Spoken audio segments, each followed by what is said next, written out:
That's where you're supposed to be. We're supposed to be found in the vineyard on that great and glorious day. The scriptures say, blessed is he that's found, right? Right? That's found in the vineyard, that laboreth in the vineyard. Right? A lot of time we read these scriptures, a lot of our sisters think, oh, they're just talking about the men. But that's all of us. That's laboring in the vineyard. That's all of us that need to be in with our hand to the plow, not looking back. Right? What you got? Okay. Right? Putting our hand to the plow, not looking back. This call is going out to all Israel. That's why he said, look to our father Abraham and Sarah who bared us, right? Who held us, our mother Sarah. Because she wasn't left behind. When Abraham made a move, she made a move too. When he went over to Egypt, she was right there with him. Right? When he made his moves, she was right lockstep. When the angels came, when it was coming to destroy Lot, and he bade the angels to come in, she was there fixing up the banquet of food for them.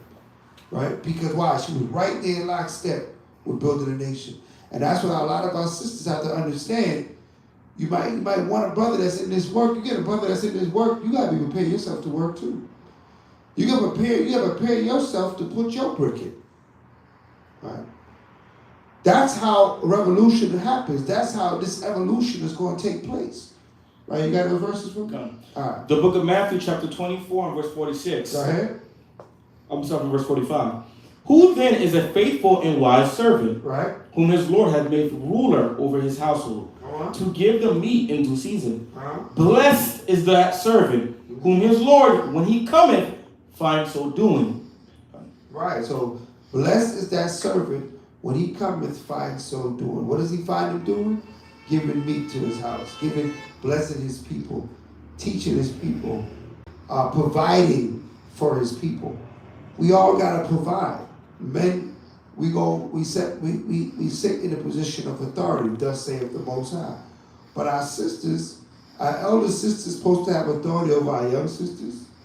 Our imams, our amas is supposed to be teaching our young sisters, right? Not just in their household, but in the nation, right? In the nation. We have to take on this responsibility for the whole nation. And this is that good work. This is that work that's going to speak for you in the last days. I believe it's Titus 2, where it said the elders teach the younger, right? The book of Titus, chapter 2 and verse 3. The aged woman likewise, right, that they be in behavior, has become holiness, not false accusers, not giving too much wine, right, teachers of good things. Teachers of what? Of good things. So now if you're a sister and you're not teaching, you got to ask yourself, am I fulfilling my role as a daughter of Zion? Right? Am I fulfilling my role as a daughter of the Most High God? Right? Because especially, whether you're a wife or not. Because it said the elder woman, it said the aged woman, it didn't say married or not. Right? So just because you have a husband, you still got to be a part of the nation. You still got to put up the battle. You still got to get in the fight. Right? Because it's needed and necessary. Right? We know. Not false accusers, not giving wine, too much wine, teachers of good things, that they may teach the young women to be sober, to love their husbands, to love their children. Right, so you can't teach the young women to do things that you're not doing. Right. Right. So you got to first be an example and then bring it out. Right? As you see, the Bring It Out radio show. You got to be an example and then bring it out. It's necessary. Right? It's necessary to have the nation working and building. It's a building process that's happening right now. Right? We go out, we bring the people in. Then once they're in, they need to see sisters working, brothers working. Right? They can't come in, and they see the sisters chilling. right? And the brothers are laboring left, right, and center, and the sisters is laid back. That gives the wrong impression. That's right. Right? That gives the impression that the men just gonna work and the women just gonna chill. That's not what the Father have in store for us. That's not what He prescribed for us to do. Not our brothers or our sisters. Everybody got to play their role, right? And actually, I have a precept for you right now. Come, what you got? We got Philippians 2:12. Okay. Because if that was the case, come.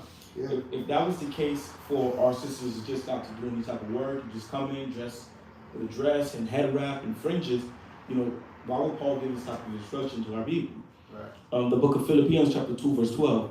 Wherefore, my beloved, as ye have always obeyed, not has my in presence only, but how much more in my absence, work out your own soul salvation, your own salvation with fear and trembling. Right. For it is Yahweh which worketh in you both to will and to do of His good pleasure. Right. So it's He put it in you to do His pleasure. Right. So that's not just the men. That's the male and the female. That's right. The brother and the sister. That's the husband and the wife. Right? We all have a role to play. Give me Peter 3 and 5. 1 Peter 3 and 5. Right? We all got a role to play to make sure that when that day comes and you're accounted for your work, that you are found in the labor. Right? Read that. The book of 1 Peter chapter 3 and verse 5. Go ahead.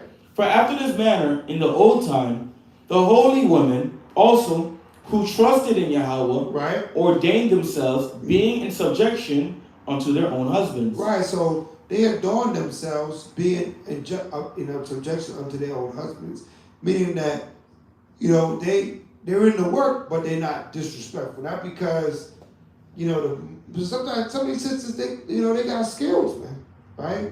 They got clerical skills, administration skills, communication skills, but not because the Most High blessed you with some skills, with some talent, mean that you dishonor your husband. Now your husband's still your head, right? You still got to be in order. Just bring your skills to the table. That's right. You know what I mean? And your husband should be encouraging you to do so. If you feel away because your husband keeps telling you to get involved, he's telling you the right thing. He's looking out for your soul salvation that you should be working on with fear and trembling, right? Because there's no free passes here, right? The scriptures say that the entrance to this city is in a dangerous place that only one can go at a time. We might bring that scripture so you might understand that you can't ride on somebody's coattail. You can't hitchhike or hitchhike, right? Your way into the kingdom, right? You can't be on your thumb, jump in the back of the pickup and enter into the kingdom. You have to work for your soul salvation also. That man has to work, but that woman has to work also. Now, a lot of her work has to do with how she runs the household. We're going to get that in a minute. But outside of that, she also has to work, because just like the man has to leave his house and get his house in order, but he still got to go to the school. He still got to get involved. He still got to be a part of the community, right? He still has to reach out to those that don't have what he has, right? So it doesn't stop at the doorstep, not for you or for him, right? What I pulled? Was that Peter's? 1 Peter? Yeah. The book of 1 Peter chapter 3 verse 5. Right. For after this manner in the old time, the holy woman also who trusted in Yahweh, adorned themselves, being in subjection unto their own husbands. Go ahead. Even as Sarah obeyed Abraham, calling him under one. Right. Whose daughters you are, as long as you do well and are not afraid with any amazement. Right, that you're not afraid. You know what I mean? That you standing strong. You know what I mean? When they try to pressure you, you're not being that weak link. That when they can't get past your husband, they get scared. They can't get past you either. Right? Matter of fact, it should be so bad. A lot of times, some of our sisters, some people would rather deal with their husband than deal with them. Right? Because now you're gonna deal with that extra spirit, right? That extra flame on the situation. Right? So they shouldn't be looking at you as a weak link. Right? because you are strong in Yahweh. Read on. For after this, Salakia, Verse 7. Likewise, ye husbands, dwell with them according to knowledge, right? giving honor unto the wife as unto the weaker vessel, Right? and as being heirs together of the grace of life, that your prayers be not hindered. Right. So being heirs together of the grace of life. It's a blessing that the Most High gave us, that we can see the sun, that He wakes us up every day. That's grace. That's mercy. Because a lot of us will fall short and find ourselves, under the ground, 6 feet deep for the things that we have committed. But the Most High made us joint heirs, being heirs together of the grace of life, right? Giving honor unto the woman as the weaker vessel. We know that she's not as strong as we are, but she's strong. You don't have to be as strong, but you got to be strong, right? You don't have to be stronger than your husband, but you have to be strong. That's right. Right? Not because you're the weaker vessel. It didn't say the weak vessel. It said the weaker vessel.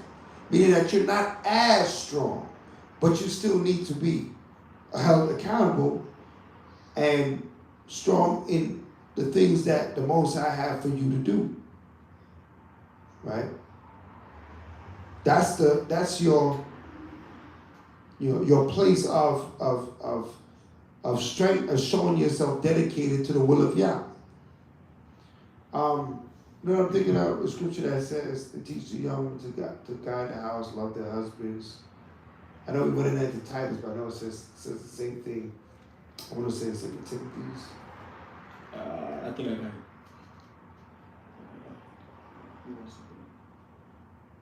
It goes more in depth. Right? So we put in these verses to show you that it doesn't stop at the door of your house, sisters. It goes beyond that. Right? It goes beyond that, and we need our sisters to rise up, right? And to take their position in the work that has to be done for the rebuilding of a nation. Like we said in the title, it takes a nation to build a nation. It can't just be the men building the nation. The sisters got to put their hand to the plow as well. They got to, when he pushed, they got to pull, right? They have to make sure they're putting their brick in to the things that's happening in the communities, in the Israelite communities. And I'm not saying that it hasn't been done. It has been done, but we need to enhance it, right? We see our sisters out on the front lines. We checking y'all out. We see what y'all doing. All praise to Yahweh. But we have to, increase it, right? We have to increase it to the point where, there is no weak spot or weak link in this chain, right? Give me 2 Timothy 2 and 12. 1 Timothy 2 and 12, sorry, right? Because people read this scripture, remember, start with 11. They read this and think that means they're not supposed to do anything. Let's read that. The book of 1 Timothy chapter 2, verse 12. But I suffered not a woman to teach, right, nor to usurp authority over the man. Right, so when it said I suffer not a woman to teach or assert authority over man, it means in a position where she'll be authority over man. It doesn't mean that she cannot teach at all. It doesn't mean that she can't bring it out, but she cannot put herself in authority over men, right? That's when she's out of her place. She's out of the order that the Most High set. Where's the order? 1 Corinthians, right? 11, right? The Most High, Mashiach Yahushai, man, women, right? That's the order. So what it's basically talking about here is for the woman not to remove herself from her position, because her position is needed. Read on. So like verse 12, but I suffered not a woman to teach, right, nor usurp authority over the man, go ahead, but to be in silence. Right. For Adam was first formed, then Eve. Right. And Adam was not deceived, but the woman being deceived was in the transgression. Go ahead. Notwithstanding, she should be saved in childbearing, and they continue in the faith and charity and holiness and sobriety. Right, so the woman is going to be saved in childbearing if they continue in faith, charity, holiness and sobriety. What does that mean? If her children are well instructed, if she's well instructing her children, right? So we know that's the core of the work of the woman, to make sure the house is in order, right? The scriptures tell us, read Proverbs 14 verse 1, the scriptures tell us what a wise woman does in the household, what a virtuous woman does in the household. But when we look at us as a body, the scriptures called us it's a spiritual house that we're building. And in a spiritual house, the man plays a role and the woman plays a role. Read that. The book of Proverbs, chapter 14, verse 1. Every wise woman buildeth her house, right? But the foolish plucketh it down with her hands. Right. The foolish will destroy her own house, but a wise woman will build it. So we know the first and foremost, the women will have to build their house, their household. But once you have your household running in order, which is, of course, it's never, there's always work to be done. But now you have to take that knowledge, wisdom, and understanding and take it out and come out. So you can teach the other women, so you can teach other sisters, right? It's a shame that a lot of our our new sisters come into this word, they don't have an elder sister to turn to. Right. You know what I mean? They don't have a number to call right. of an elder sister or elder council of sisters that can help their sister out on their understanding on how to apply the commands to their life. That's right. How to serve their husbands, how to be, all the things that the aged woman is talked about in the scriptures. We're lacking as a nation in this position, right? We're lacking as a nation. Let's keep it real. Let's say what it is.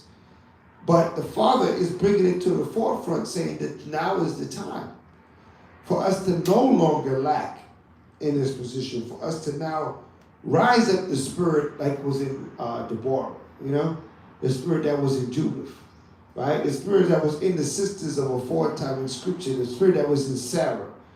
Raise up those spirits that want to see us heal in a large number, right? Not just in their house. See the vision. That's right. All right. I know some of y'all see who we got on the screen, all right? We'll talk about that. We'll talk about that time period a little bit, right? Behind me, there's a picture of a sister, Shahrazad Ali, all right? She's out of the Nation of Islam, but she's an Israelite woman, whether she knows it, understands it or not, which I think she knows, right? We go under the label of a black woman or black family, but we know that's not who we are, right? So, if you could read a little bit about what we got going on here with this. Shahrazad Ali is a retired writer who made headlines in the 1980s and 90s for her controversial views about black women and their position in the black family, as submissive to the black man. Here are 7 things to know about Shahrazad Ali. Right, so she basically was playing the role of the elder sister, talking to the younger sisters. And it became a whole controversy. Why? Because she was saying something different than what Miss Ann was telling our daughters and our sisters. That's right. Right? She was saying something different than what media was telling our daughters and our sisters.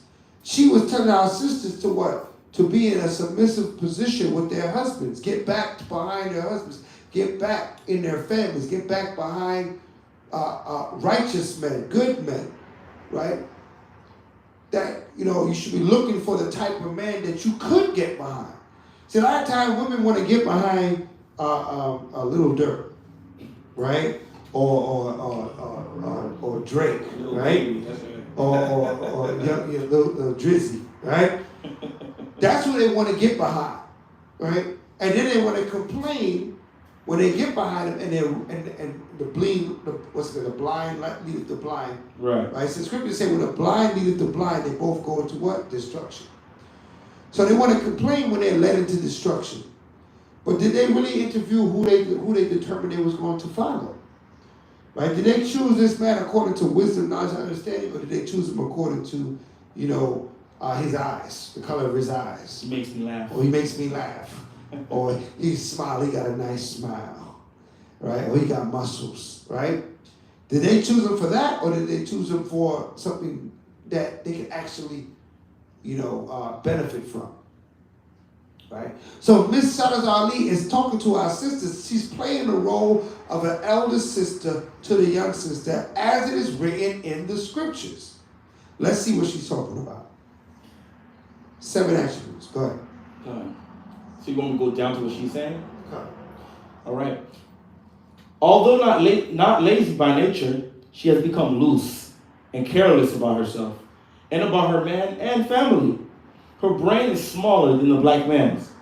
So while she is acclaimed for her high scholastic achievement, her thought process do not compare to the conscious black man's. Her unbridled tongue is the main reason she cannot get along with the black man. If she ignores the authority and superiority of a black man, there is a penalty. When she crosses this line and becomes viciously insulting, it is time for the black man to soundly slap her in the mouth. Oh, God damn. She should listen. That's gangster, man. Listen. That's what the sister is talking about. Why is she saying this? She's addressing a problem. A lot of people say, "Oh no, that's opening the door for brutality." I don't think that's her intention. Her intention is to, just like the Most High says, if you pick up sticks on the Shabbat, I'm going to kill you, right? There's certain crimes that are punishable by death with the Most High. But are we dying every day? No. Because the Most High shows mercy and grace. But that doesn't make the crime less. That doesn't mean that what we did wasn't punishable by death. Right. Not because I don't slap you, don't mean you shouldn't be slapped, right? And what Shahrazad is saying, that these things, that when a sister raises her voice and belittles and berates a man of the Most High God, a man that's following after Christ, that is a crime punishable by her getting the taste slapped out of her mouth, right? I actually got a precept for you too. And some people might get offended by that statement, but then they're not offended by hearing the fact that a woman is berating a man of the Most High and calling him out his name and things of that sort. They're not equally as offended as that. And that's where the unbalance comes, right? The Most High, you said you got a scripture on that? You would say not all sins lead to death? Right. I got 2. 1 John 5:16. If any man see his brother sin a sin, right, which is not unto death, he shall ask, and he shall give him life for them that sin not unto death. Right. There is a sin unto death. I do not say that he will pray for it. Right. There's a sin that you're not going to pray for it. There's a sin unto death, but I'm not praying for that. I'm not praying. We don't want it. The Most High don't even want to put us to death. He wants us to be obedient. But he puts punishments that are severe before our faces, so we're motivated to do his will. Right? So Shazi mentioned a punishment that was severe, but it's not for you to test the water. It's for you to be motivated to not do the things that lead up to that spirit. That's right. It's for you to be motivated to be respectful, to look upon your male counterpart as your Lord and your leader and your strength, right? And not look at him as you're stronger or wiser or smarter. They literally teach the women in this kingdom they're smarter than the man. They teach our daughters that they're smarter, they're more mentally stronger than their male counterpart, which forces our men, not forces them, but encourage them to dumb down because they have physical strength, right?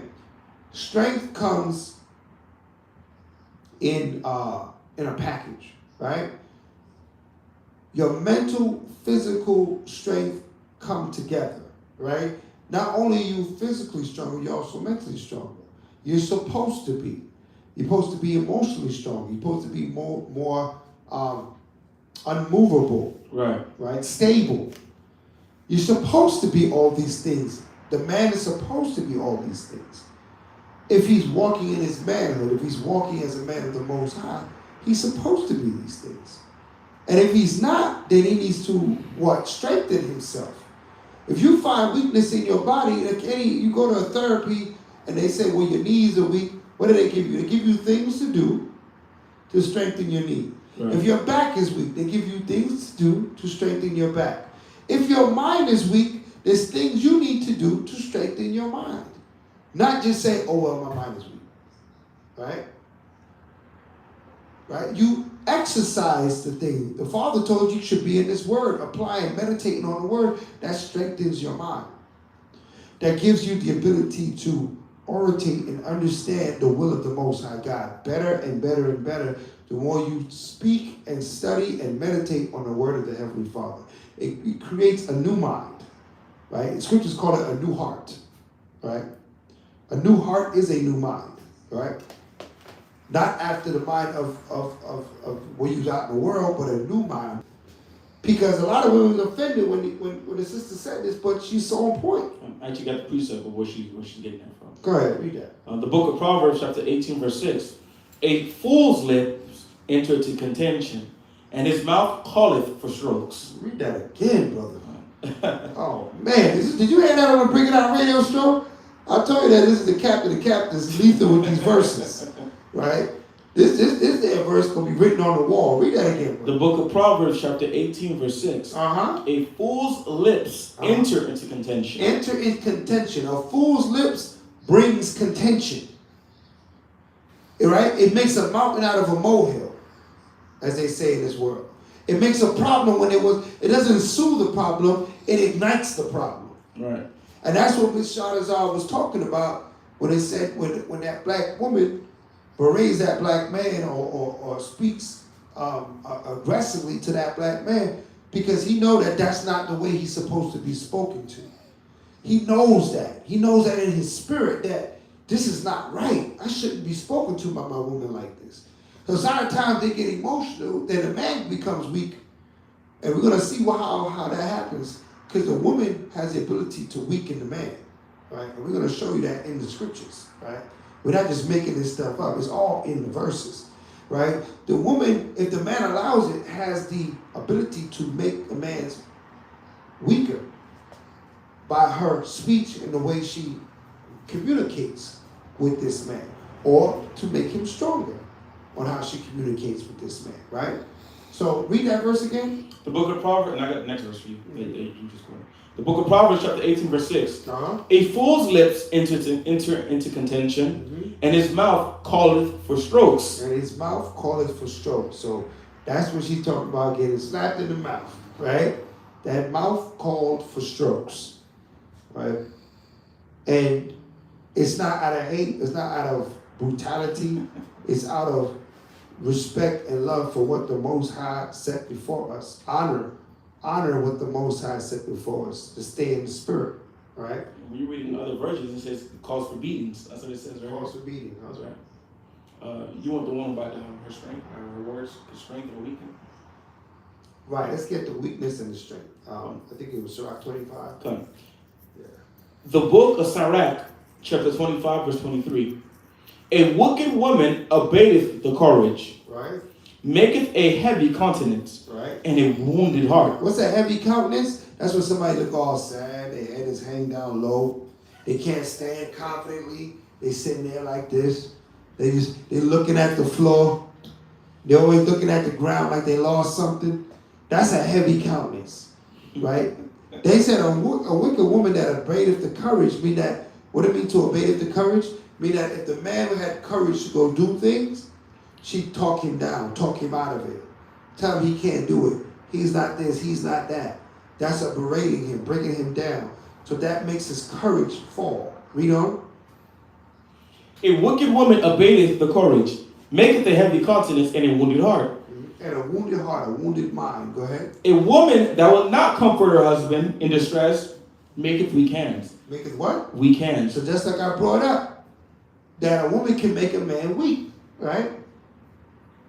You don't want to comfort that man in distress and make his weak hands. That means he has no place of rest. He has no place of strengthening and recover. He can't recover.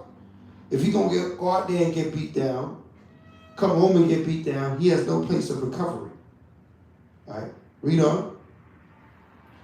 Will not comfort her husband in distress, maketh weak hands and feeble knees. And what?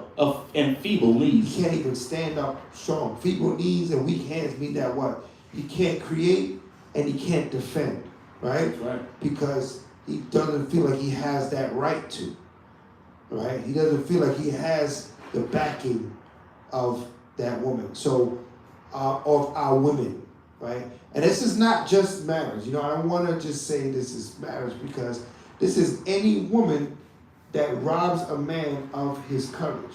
Because sometimes it's not your husband. You could be just talking to a young man. That's right. Right? As a woman, you have a responsibility to every young Israelite man that you come in contact with, to give them that vote of courage and responsibility, to know that you got his back, to know that you want to see him rise. Not to say, oh, you should be doing this and you should be doing that, and y'all brothers ain't right about this. And y'all brothers, listen, we got this thing twisted and turned around inside out and backwards, right? If we think we're going to build as a people and not do it in the order in which it's supposed to be done. Houses and buildings are built in a certain order. They're built in that order because that is the best way, the safest way to build that house or that structure. The Father laid the blueprint for us, how to build the nation. And the nation must be built by the nation. We have to internally build ourselves up. We can't wait for another nation to solve our problems, right?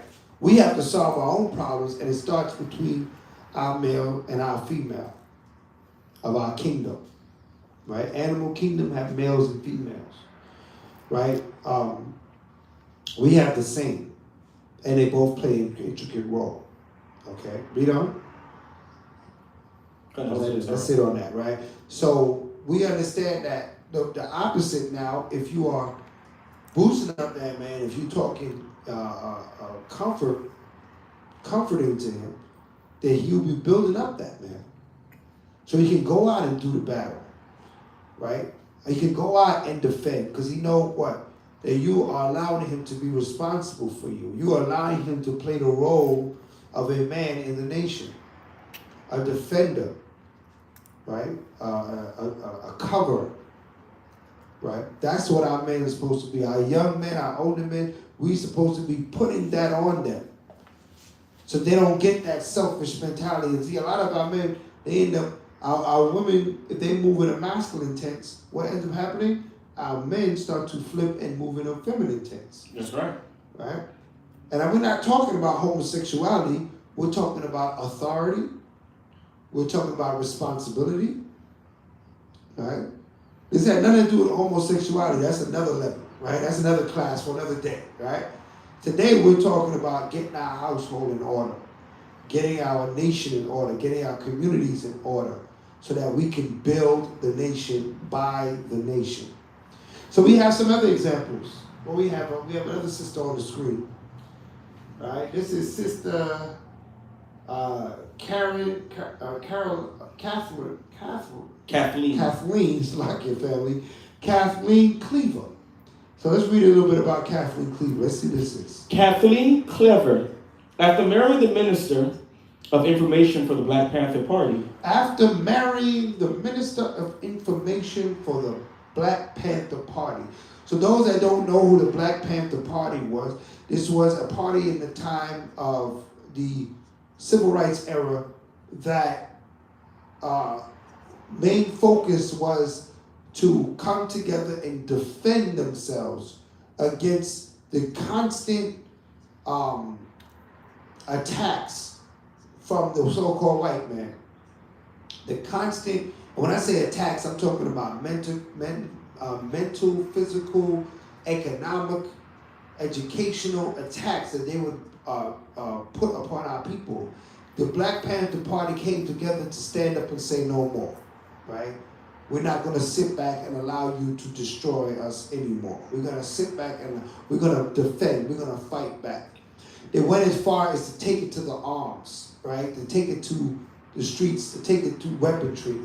But that wasn't the only thing they did. That's something people highlight about them. But they did a lot more on the ground. You know, they fought against the drug dealers in the neighborhood. They fought against the systematic oppression the CIA putting cocaine in our neighborhoods, putting crack on our streets. They fought against these things, using the desire, the carnal desire of man to want things as a weapon against us. So they ended up creating gangs, which I call that's their armies, right? Amongst us. We became gangs against each other because he used the carnal desires that we had for us to fight against one another and destroy one another. That's the best way to take away your enemy. Make him kill himself, right? So you don't even have to raise up arms. So they had us killing ourselves over drugs, territory, corners, streets, blocks, area codes, colors, while they sat back and act innocent. But none of us own planes and borders to bring cocaine and crack into our neighborhoods. Right. That was their job. None of us own gun factories to bring guns in our neighborhood. That was their job, and they did an excellent job of it. Right? So the Panther Party rose up and said no more. So this was the minister's wife, the Minister of Information's wife. And let's talk a little bit about her. Read that. Eldridge Clever, Kathleen Clever, became the communication secretary and the first woman of the party's decision-making cabinet. Right, so she became the information secretary, communication secretary, excuse me, because she married, right, the minister of information. So she couldn't come and be his wife and just be home chilling, baking biscuits and how was the revolution going on out there?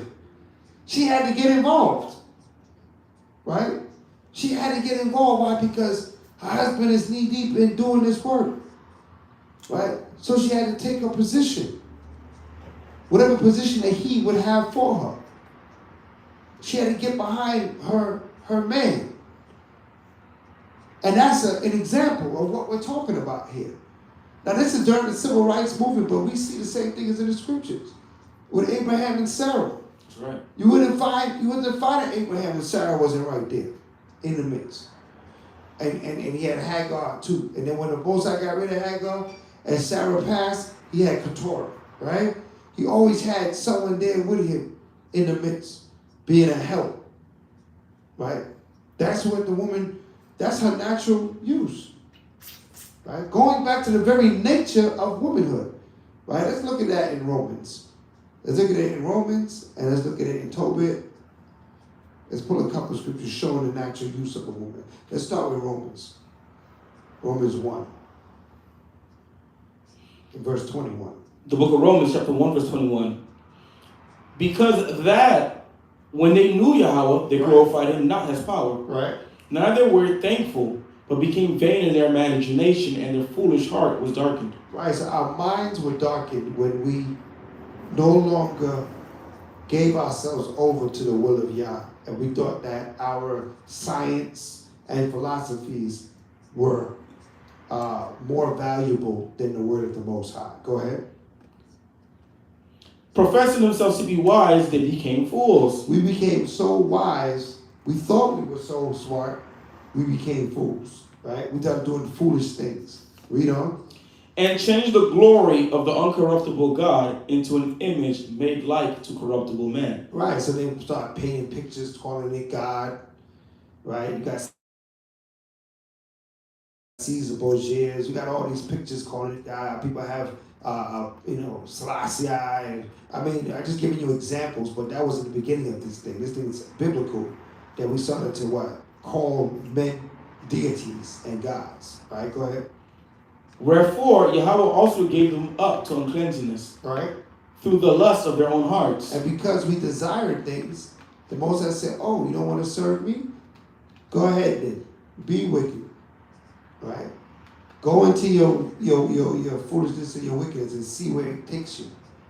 Right? So He gave us up to our own heart's lust. Go ahead. To dishonor their own bodies between themselves. Go ahead. Who changed the truth of Yahweh into a lie, and worship and serve the creature more than the Creator. So how do we dishonor our own bodies? It's talking about homosexuality, bestiality, fornications, drugs, Anything that harms your body is a dishonor to your body.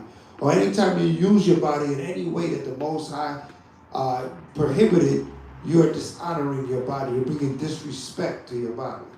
That's why the scriptures say marriage is honorable, but whoremongers and adulterers the Most High will judge. So if you're running around, sleeping around, you're dishonoring your body. Go ahead. Dishonor their own bodies between themselves, who change the truth of Yahweh to a lie, and worship and serve the creature more than the Creator, who is blessed forever. Amen. Read. For this cause Yahweh gave them up to their vile affections, for even their women did change their natural use into that which is against nature. Right, so our women have a natural use, and they changed it to that which is against nature. What is the natural use of a woman? Why was a woman created in the first place? Right? Let me get into Tobit. I like the way you summed it up. Tobit. Open the state. Right, so we go. What's the natural use of a woman? A lot of our women, they don't know. They say, "Well, I don't. What's my talent?" Or whatever the case may be. But there's something that's your natural, Yah given, Most High given use. Read that. The book of Tobit, chapter 8 and verse 4. So verse 4. And after that, they were both shut in together. Tobias rose out of the bed and said, "Sister, arise, and let us pray that Yahweh would have pity on us." Engineer, you got my phone? So we can ask people to call in, to put it in the chat. Go ahead. Then began Tobias to say, "Blessed art thou, O Yahweh of our fathers, and blessed is thy holy and glorious name forever. Let the heavens bless thee and all thy creatures. Thou madest Adam and gavest him Eve, right, his wife, for an helper and stay. Of them came mankind. Thou hast said, it is not good that man should be alone. Right. Let us make unto him an aid, like unto himself." Like what? Like unto himself. Right, so that's the key. An aid like unto himself. Meaning that you should be in common with your husband. You should have things in common. You should be having a common focus, a common goal, a common, just like the sister here, she got involved with what her husband was doing with the Panthers, right? She didn't sit back and say, "Well, that ain't got nothing to do with me," right? That's your thing. I'm just going to stay home with children and bake the biscuits, right? Even if you are home with the children, let's say you have that much children that you need to stay home with the children, you still can do something that aids the nation. You still could put some work in, right? That's needed, right? Engineer? Engineer got a cue for you. Okay.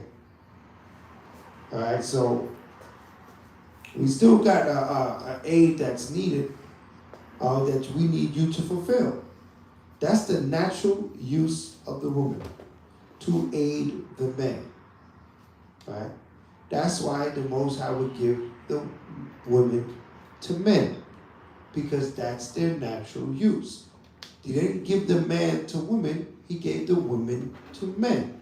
Let's make sure we understand that. Give me, what is that, 1 Corinthians 7? Done. Right? Was the man made for woman, but the woman for man? Right? Done. Right? So just ground rule understanding, so that it's not an opinion. It's not how we feel. It's nothing to do with, it's not being male chauvinistic or anything of that level. It's just being obedient and understanding that Yah's ways is above our own ways. His ways are better than our ways. And we have to match our ways to his ways. We got to conform to him, because he's not going to transform to us. Read that. The book of 1 Corinthians chapter 11 and verse 8. For the man is not of the woman, but the woman of the man. Right. Neither was the man created for the woman, but the woman for the man. Right. So sisters and brothers, you got to hear these scriptures and understand there's something that in Israel we need to enhance. We need to do better on. Shout to the sisters that's in the fight, that's in the war, right? That's that's putting their brick in. But in all things, we can be corrected. Not because we're in the work, don't mean we can't be corrected. Even us up here, we don't have everything right? But the Most High is showing us in the scriptures what we need to do and not do. So we don't want to get prideful, like we can't be instructed, right? We're learning something tonight. We're talking about that our sisters need to play a bigger role in the building of the nation, in the rebuilding of the nation, right? The whole nation needs to build the nation, not just the brothers and the sisters. Just like in the time of the civil rights movement, those movements were powerful because the sisters were involved as well. They would have been a lot weaker without the sisters. That's right. Right? Go on to the next slide.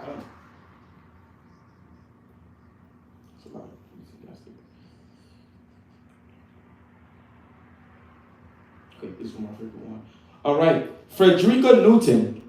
Frederica joined the Black Panther Party as a teen in 1969.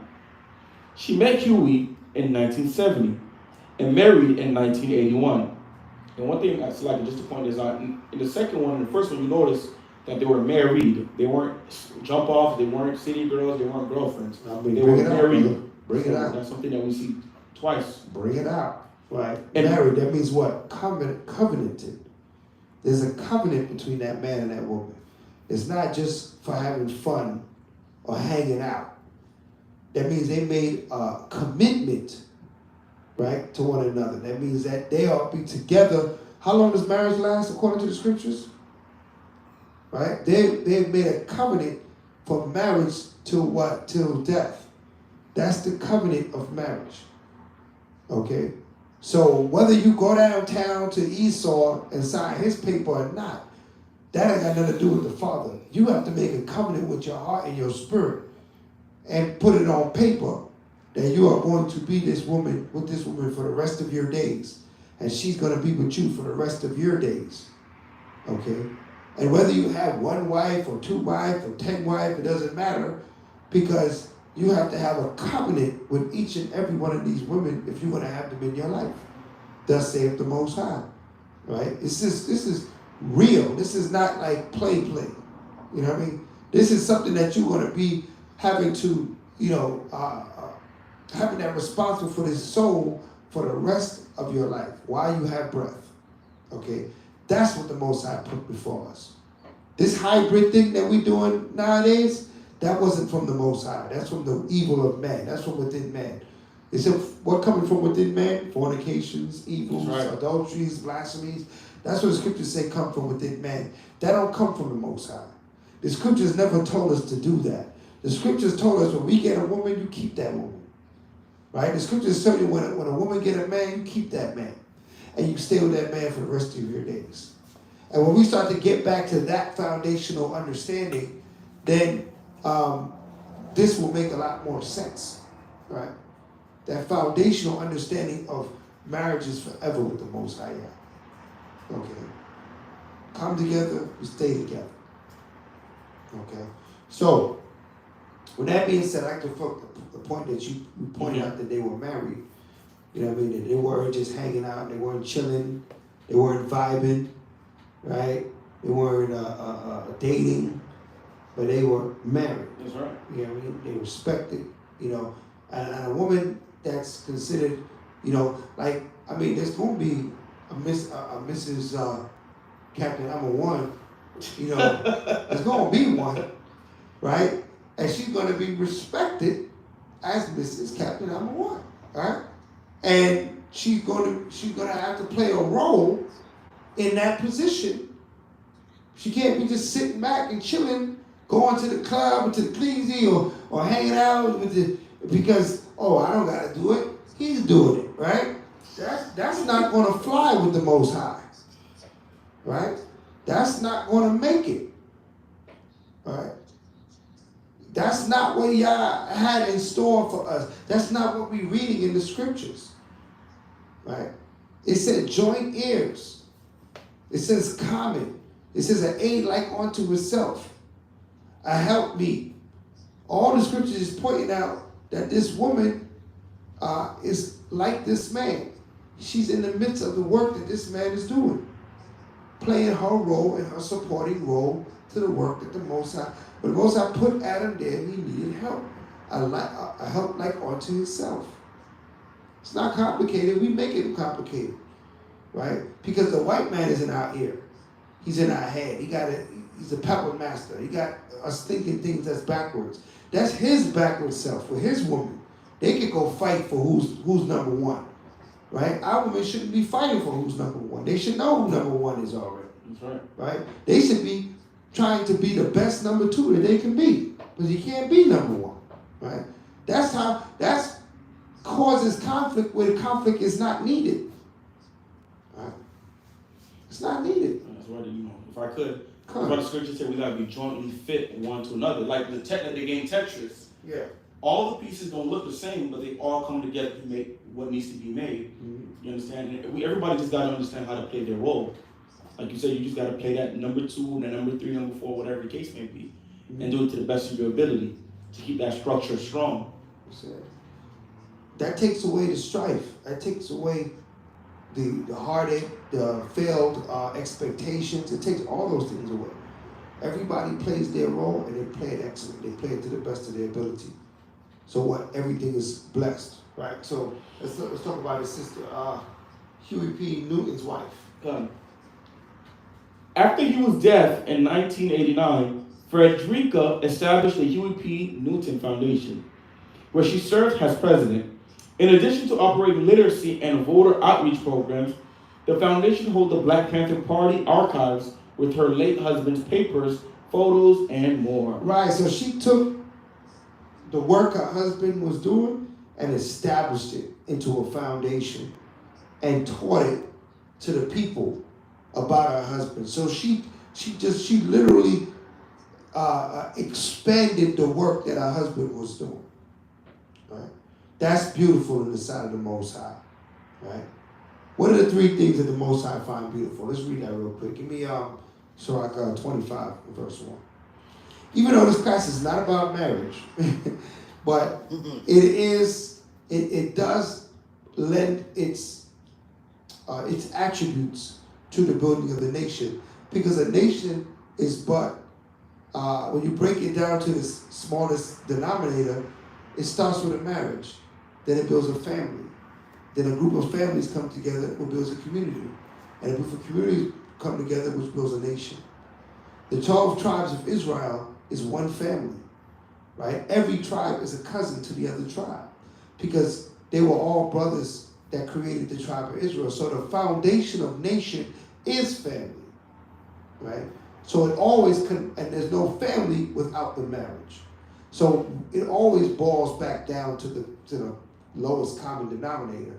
But this is about all our sisters, whether you are married or not. I cannot stress this enough. Get behind your men. Hold your men responsible. Hold your men in a honorable position in your mind. When you see a man of the Most High God, respect and honor who he is. Right? Do not berate him, talk down to him.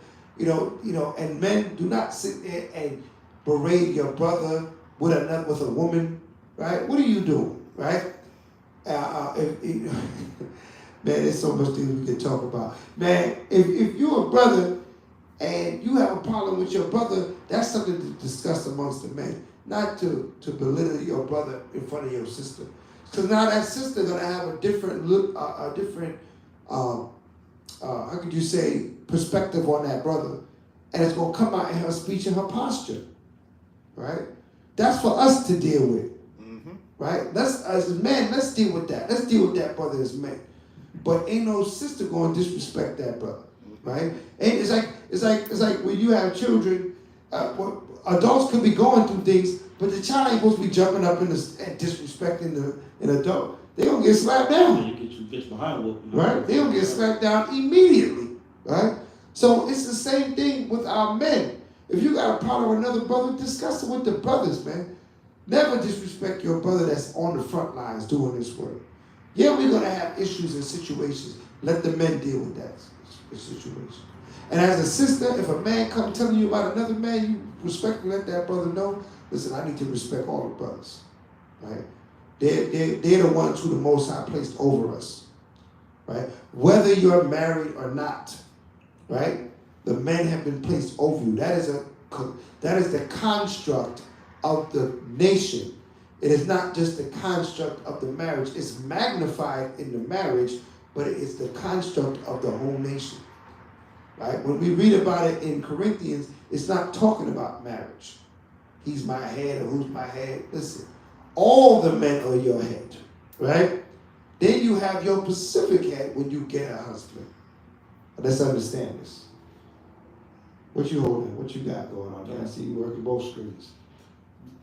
Women of the Black Panther Party. Not only were women an integral part of the creation and shaping of the Black Panther Party for self-defense, they also defied societal gender roles as strong, assertive, revolutionary figures. Right, so they dealt with the social part of things, reaching out, talking, encouraging people. Our sisters can do that. Encourage men, right, to serve God. You know how powerful that is when a sister comes and say, brother, you a king, right? You a warrior of the Most High God. Go do that work, brother. That's what right? That's what the most powerful. When a white man, that's one of the most beautiful things you hear. When you hear your sister call a white man the devil, man, you be like, that's right, that's right, right? Because you know they working with you, right? Or they show honor to the brothers that's doing this work. They show honor to the brothers or even the young brothers out in the street. They're motivating them to get into work. You say you want to be a good man. This is where you go to be a good man. You go to Yah. You go to these commandments. You be a man in this Bible. That makes you a good man. What that comes out of the mouth of a sister is powerful. It's powerful because it's ingrained in us as men to please our women. Right? That's ingrained in us already in our DNA. It's ingrained in men to please women. It's what part of the woman you're trying to please, right? Or what type of woman are you trying to please? Men go through all walks to please a woman, right? A lot of our family, they look at Kevin Samuels, right? They watch what he's talking about. But if you boil it all down to it, he's talking about what? These men that have all this riches, they're looking for a woman that's pleasing to them, so they can please them, so they can bring them into their life and give them things and give them this and give them that, right? But they're just looking for that type of woman that, that they receive from as well, right? But it's all boiled down to it. That connection between man and woman was established in the garden, right? Matter of fact, let's get that. Give me Genesis 3. I think it was 3:18 when he said to the woman.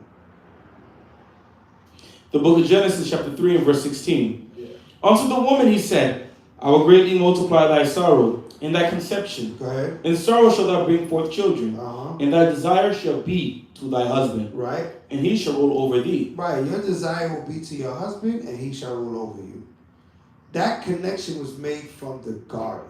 How long ago was that? Why are we trying to still change it to this day? Reinvent the wheel. Right? You cannot run around this. When we think we're so wise that we can circumvent that, that's how we end up homosexuals, right? That's how we end up dykes and all these different things that's out there in this world.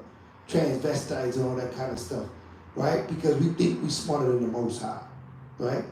When we go that route, we destroy the whole fiber of being a people in a nation.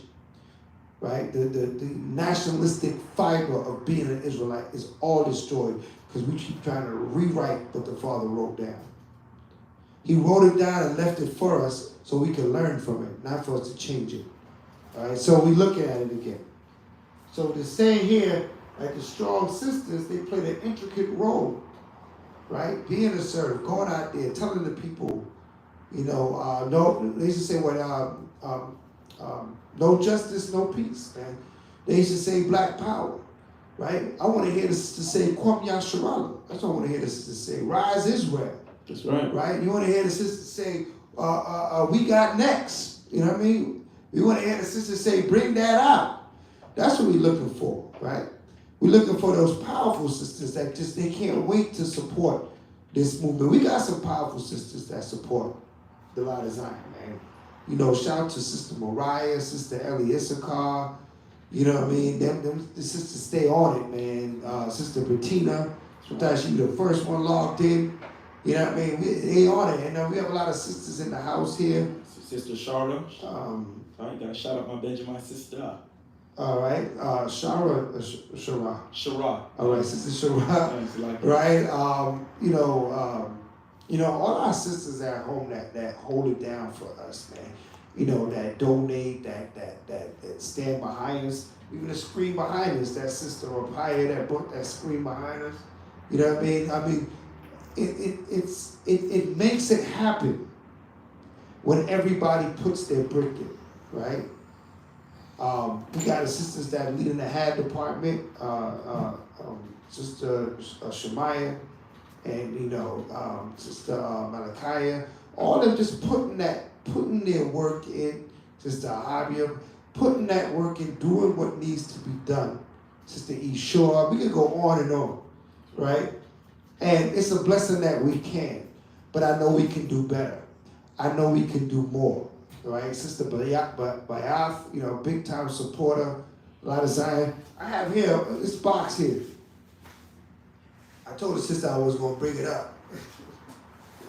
Right, this is a sister out of North Carolina. She always is sending support to the Light of Zion. This is Sister Mithka from the North Carolina. We have she sends these boxes with plenty of useful items. I mean, she's filled this place up before.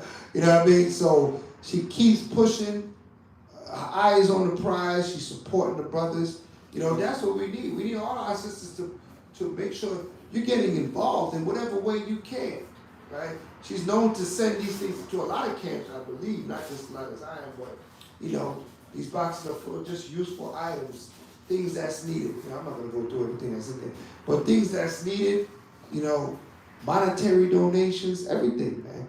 We love our sisters and we want to encourage you to continue to push, right? Because that's what the nation is going to be. The nation ain't going to build without y'all, right? It ain't going to build without y'all. We need the whole unit, right? The whole unit need to move, right? What'd you put it down?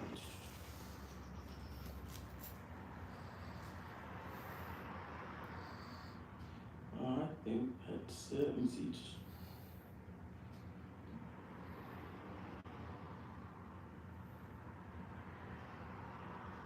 Oh, I think that's Tupac Mama.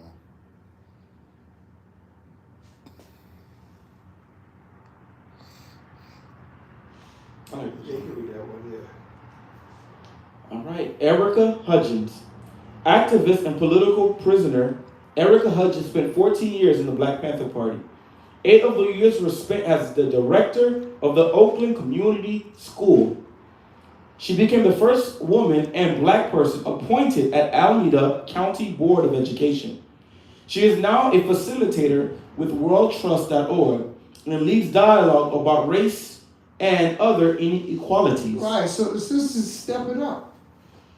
Right? A sister could definitely do a present what do you call that? A do a presentation and bring out some information. That doesn't mean she's a certain authority over men.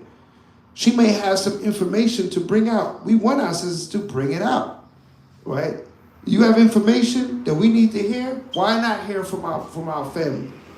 That doesn't make you, that's not what when the scriptures talk about not a certain authority. That's talking about you becoming the minister or the priest of the congregation. That's not your place. But if you have something like this sister would bring it out, that could feed the people, that could educate the people. Maybe you could be we have sisters that's leading the HAD department. It's led by sisters, right? So sisters can lead and can build, right? That idea, we're not threatened by our sisters holding a position of of knowledge, wisdom, and understanding. We encourage you to do so, right? We encourage you to get involved. What you holding? I had some more. I thought you had scripture. Oh, more with her? Come. Oh, okay. No, it's more actually about the women in general. Okay. The representation of black women in the party also helped change beauty standards. Has members helped affirm a sense of identity and black beauty? Mm-hmm. So now these beauty standards were more ethnic, more according to their ethnicity than living up to Esau's strange ideas on what beautiful is, right? The more, wisdom is depicted in the scriptures as a female, a beautiful female. You know what I mean?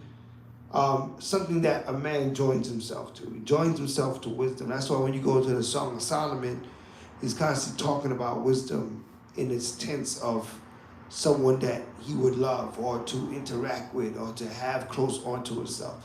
So it's the wisdom that's in our sisters that makes our sisters more attractive. When you read about the virtuous woman, give me Sirach 26 verse 1. When you read about that, you read about 26 verse 2.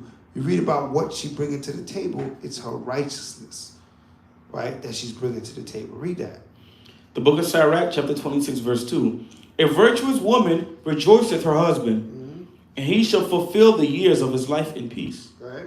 A good wife is a good portion, which should be given in the portion of them that fear Yahweh. Right. So again, we go back to the husband and wife situation because that's what the Most High prescribed for our women to be. Right. When we was created, He said, "Be fruitful and multiply." Right. So that's what we're supposed to be doing. We're supposed to be fruitful, multiply, come together, right? How can we come together? It has to be through marriage, right? For it to be in order, right? So our women played a role, our man played a role. We come together and we all get blessed together, right? We have some historical accounts in the scriptures. Let me get Judges 4:1. We got historical accounts as well, right? What's that? Okay. The book of Judges, chapter 4 and verse 1. And the children of Israel did evil in the sight of Yahweh when Ehud was dead. Right. And Yahweh sold them into the hand of Jabin, king of Canaan, that reigned in Hazor. So we were doing wickedly, and then we ended up under the hand of the Canaanites, right? The wicked Canaanites. Read on. That reigned in Hazor, the captain of whose host was Sisera, which dwelt in Harosheth of the Gentiles. And the children of Israel cried unto Yahweh, for he had 900 chariots of iron. In 20 years he mightily oppressed the children of Israel. And Deborah, a prophetess, the wife of Lapidoth, right, she judged Israel at that time. And she dwelt under the palm tree of Deborah, between Ramah and Bethel in the mount of Ephraim. So Deborah was out there prophesying against Israel about the wickedness that we do to put ourselves in that situation. So she's prophesying against Israel. She's saying, man, we need to come back to the Most High. She's trying to do her part to straighten out Israel. Go ahead. And Deborah, prophetess, wife of Lapidoth, she judged Israel at that time. She dwelt under the palm tree of Deborah between Ramah and Bethel in Mount Ephraim. And the children of Israel came up to her for judgment. And she sent and called Barak, the son of Abinoam, out of Kadesh Naphtali, and said unto him, Hath not Yahweh, God of Israel, commanded, saying, Go and draw toward Mount Tabor, and take with thee 10,000 men of the children of Naphtali and the children of Zebulun? So this sister was here hearing matters. They were bringing situations to her, and she was able to tell them what? Right from wrong. Right? So it's possible, sisters, for you to know right from wrong. Absolutely. Right? So if the Most High put you in that position, speak the truth. Right? Not out of her own heart, but she was speaking the will of the Most High God. Right? She wasn't speaking her own opinion. Right? Since she judged Israel, how do we judge? What type of judgment is the type of judgment that we should be judging? Give me Zephaniah. No, Zechariah 9:7. Zechariah 9:7. The book of Zechariah, chapter 7 and verse 9. 7 verse 9. Select. Thus speaketh Yahweh of hosts, saying, execute true judgment, Right. and show mercy and compassion every man to his brother. Right. So we're supposed to execute true judgment, so mercy and compassion. So the sister was judging matters, telling people how to get right. The commandments was there, so she had the ability to speak for the Most High. The Most High put it in her spirit. And she had a husband, so she was in order. She wasn't out of order with her husband, right? But she still was used to do this work. Go back to Judges. And the boy went up with him, verse 11. Now Heber the Kenite, which was of the children of Hobab, the father-in-law of Moses, had severed himself from the Kenites, and pitched his tent onto the plain of Zenaim, which is by Kadesh.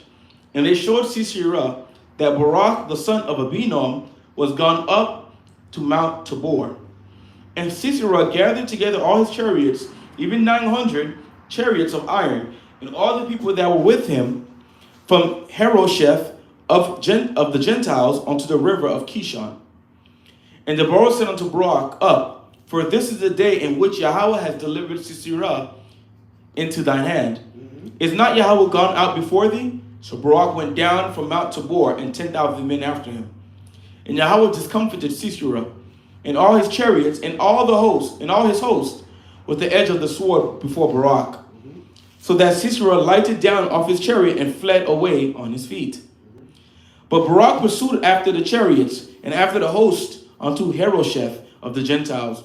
And all the hosts of Sisera fell upon the edge of the sword, and there was not a man left. Howbeit Sisera fled away on his feet to the tent of Jael, the wife of Heber the Kenite. So there was peace between Jabin the king of Hazor and the house of Heber the Kenite.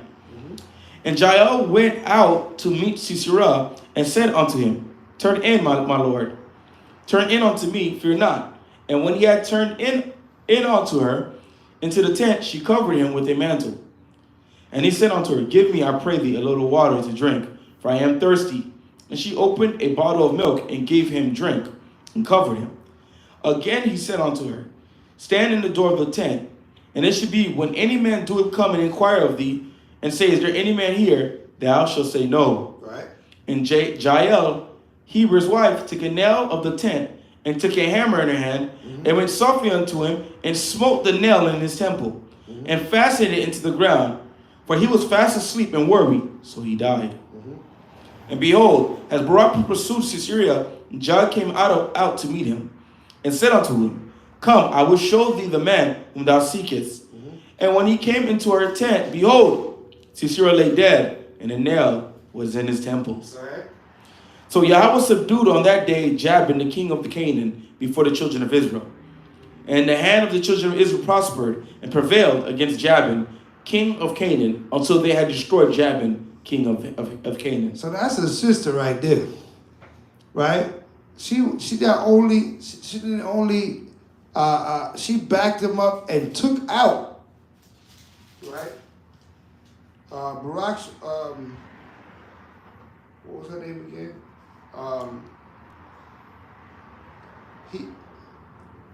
Jael, Heber's wife, took a nail.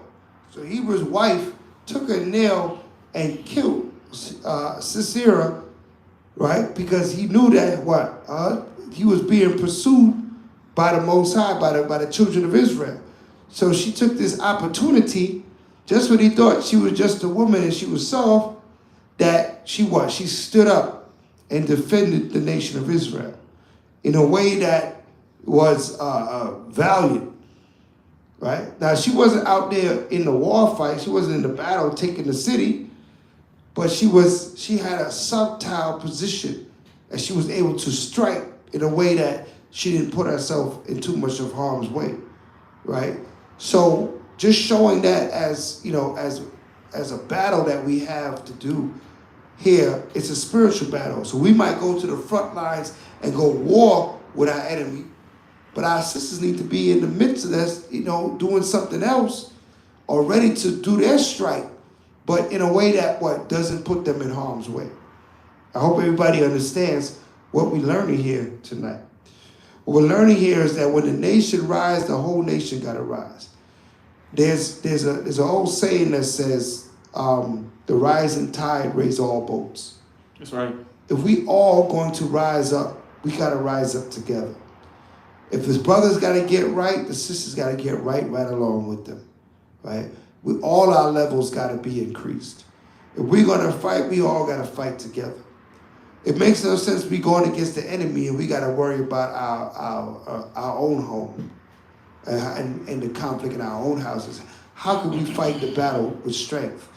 How can we fight not knowing our wives got our back, or our children or our sisters got our back in this battle? We all have a role to play. All right? So, you could go on and read about Deborah in the 5th chapter as well.